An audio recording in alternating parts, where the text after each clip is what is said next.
Mischief and mayhem. The room looked terrible. Soft and white feathers floated around the room like swirling snowstorm. A pair of goblins jumped up and down on the bed. They swung pillows at the goblins on the floor. Another hung from the light fixture, knocking the other goblins over with enormous green feet.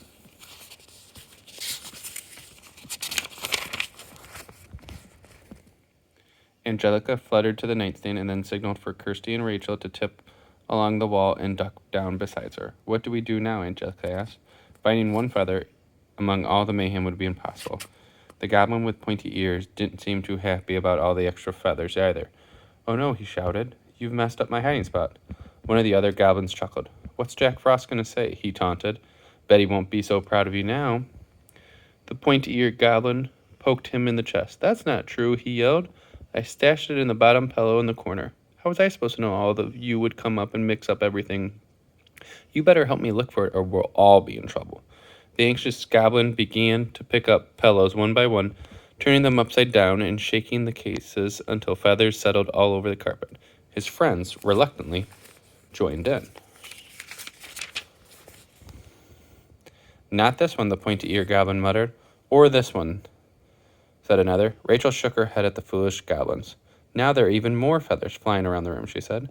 We better start looking too, said Kirsty, picking up the pillowcase and peeking inside. What else can we do? Angelica's little voice began to tremble. What about all these goblins, she asked nervously. Well, if we stay in the corner, we should be all right, said Rachel. Most of them are too busy fighting to notice us. The friends started searching. Kirsty and Rachel sifted through handfuls of feathers, hoping to spot one that stood out from the rest. Angelica danced around like a golden sunbeam, her beautiful curls bobbing as she flew. They looked and looked until their eyes got tired. But the enchanted snow-white feather was nowhere to be seen. On the other side of the bedroom, the goblin with pointy ears had already given up.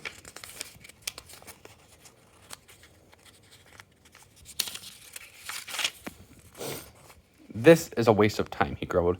I can't believe all of you lost the feather. Don't blame me, bellowed the goblin next to him, hitting him on the nose with a half-stuffed pillow. The pointy-eared goblin grabbed the pillow and hit his rival on the bottom. It was such a perfect shot that the goblin on the bed stopped to applaud. Fight, fight, they whooped, their eyes gleaming. The pair didn't need telling twice. They were soon thumping each other with such force that a flurry of feathers tumbled on the ground. Angelica squealed with delight. There it is! One snow-white plume shimmered as it fell silently on the ground. A haze of silvery fairy dust twinkled around it, glittering like crystals. Kirsty and Rachel scrambled to catch it, the feather, but the pointy-eared goblin got there first. I'll take that, he roared, seizing the precious object in his big green hands. A helpful goblin. Be careful, wailed Rachel as the goblin's fingers closed around Angelica's treasured possession. The snow-white treasure is very delicate. Kirsty stepped forward to support her friend, adding, It doesn't belong to you. You again, grumbled the goblin. You'll never get this feather. The smug goblin lifted his arms up above the girl's head so they couldn't reach the feather. Angelica flittered after it and then perched precariously on his thumb. Please let it go, she begged, desperately trying to unpeel the goblin's fingers. The pointy-eared goblin tried to sneer at the fairy, but his expression didn't come out quite right. The other pillow fighters nudged one another. The goblin's face was beginning to wax into a calm smile. The magic of the snow-white feather, Angelica explained gently, it makes everyone kind and gentle, even grumpy goblins. Kirsty and Rachel's eyes lit up. No wonder these magic objects were so precious. The little fairy tapped the goblin's hand with her wand. Excuse me, she said quietly. May I have my feather back, please? The goblin nodded his head and politely bowed to Angelica, and Rachel had to stifle a giggle.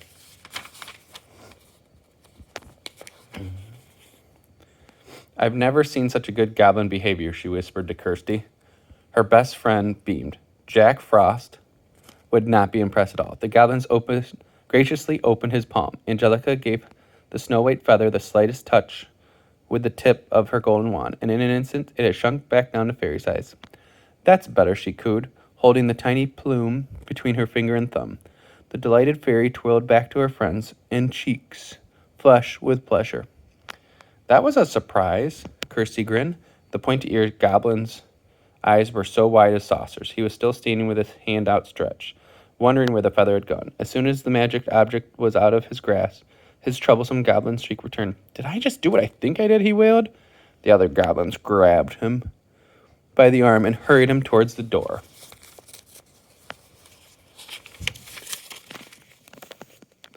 "Yes, you did," grumbled the first goblin, shaking his head in disappointment. "What did you go and do that for?" Snapped the other one. "Jack Frost will be hopping mad when he hears what you've been helping the fairies." The pointy-eared goblin's face crumpled. "Helping fairies? I've never been so ashamed." The rest of the goblins dropped their pillows and made a run for it. They wanted to get back to the ice castle before Jack Frost heard the bad news. They shoved their way past the girls, slammed the door behind them. "Phew!" Rachel breathed a sigh of relief when the coast was clear. "That's one way to scare off a goblin." Angelica burst into a peal of fairy giggles. "Thank you so much, girls," she beamed. His face did look pretty funny.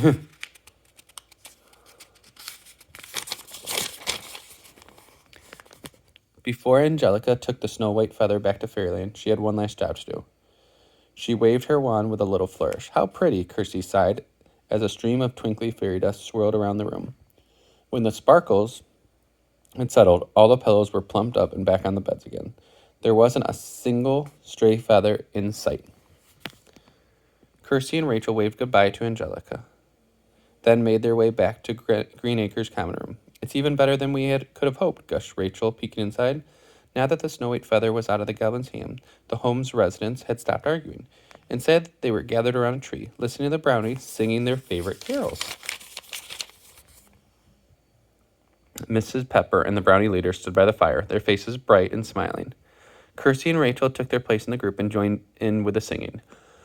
Everyone was having such a magical time. The fun had only just begun, too. As the last chorus trailed off, the excited brownies made their way toward the tree. "Come on, Kirsty," exclaimed Rachel. "Let's hand out those presents." The Enchanted Name Scroll.